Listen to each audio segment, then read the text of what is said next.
Hello, hello, hello, everybody, and welcome to some we announced in the podcast. Oh,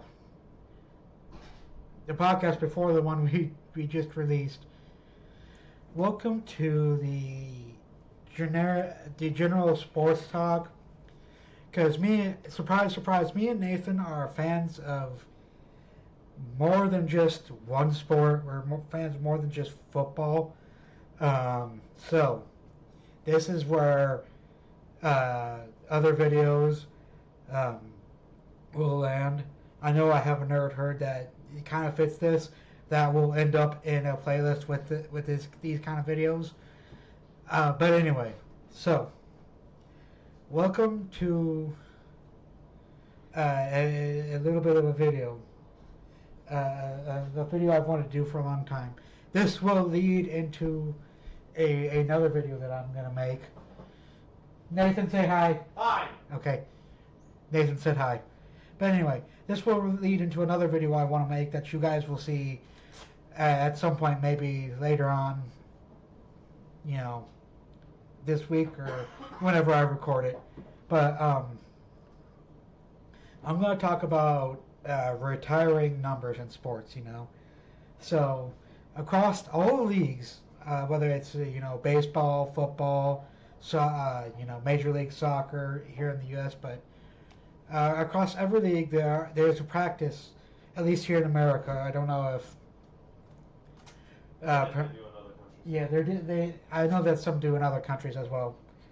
That there are players that really retire for that through whatever list of accomplishments, whatever criteria you want to call it, they have the number they wear on their jerseys retired.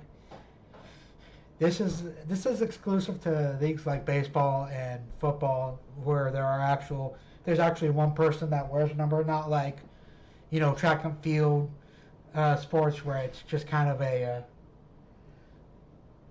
the numbers that they give you in like marathons and or like shot putting. There are just the numbers that they use to keep track of you for that meet, if I remember my track and field rules right. But anyway, um, so, and again, across every league, across every team, across every league, across the world, there are different criteria for a team retiring a certain player's number. Um, it could be you were an integral part to the team's overall success. In your career, you made an impact in the city of the team.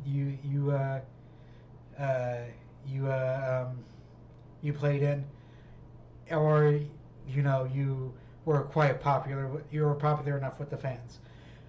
So, again, those are not might be some of the official criteria that many teams have. Right now, we're going to talk about my criteria. If I were to own a professional sports team, my some of my criteria, again, I'm probably going to forget one or two, but some of my criteria that I'm going to use, that I would use if I were to own a team to retire a particular player's number. First of all, it's pretty much the list I just named. First of all is, and this is well, okay. The first mandatory one is popularity among the fans.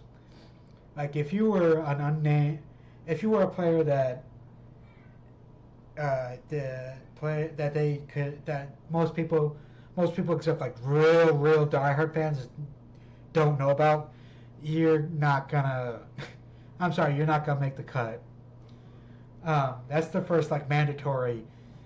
Yeah, it's the mandatory. The first mandatory. I don't know if you can hear that, but Buddy's meowing and over there. But that's the first mandatory. Is you have to have enough popularity among the fans that you're a household name. The second, this is kind of a border one.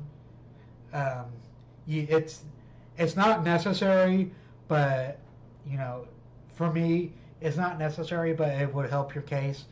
Is are you integral to the team's overall success in like their most successful period? So right now for a team like the Chiefs, um, I would say yes.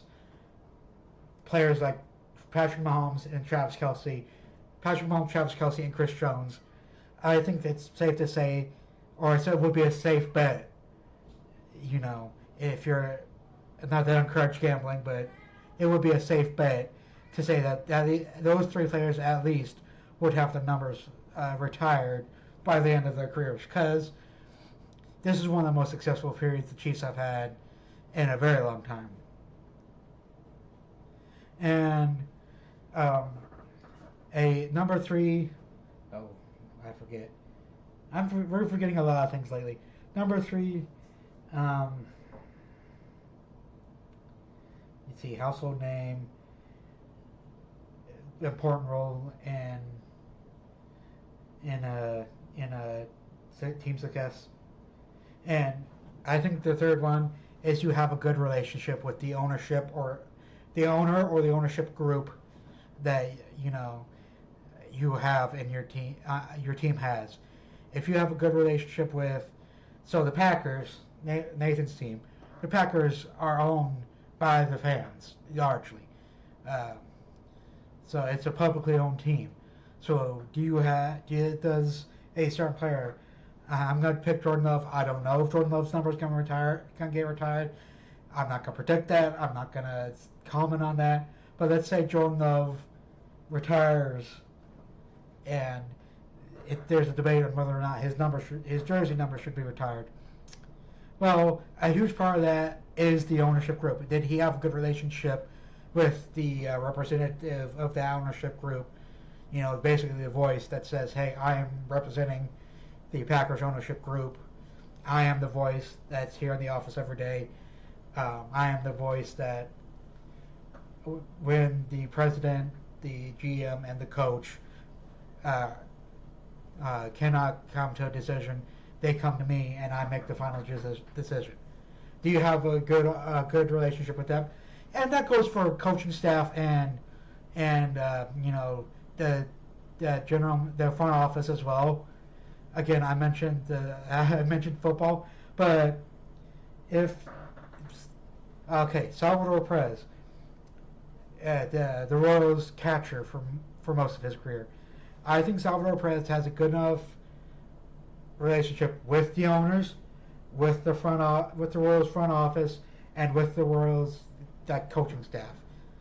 I think he has a good enough uh, relationship with them. I think he's been integral to the team's success, and I think he's popular enough among the fans that. Oh, excuse me. I'm not going to say for sure that Salvador Perez's number is going to get retired by the end of his career. At the end of his career, but that's just I'm not going to be surprised if it does. In fact, I've told a fellow Royals fan that I think Salvador Perez is probably one of the few players that their number will get retired by, if not by the end of his career, there will come a time where Salvador Perez's number is retired because, hey, um, you know, you were an important member of the team. You know, you love the city. You have a good relationship with the fans, with the upper management, with the management structure.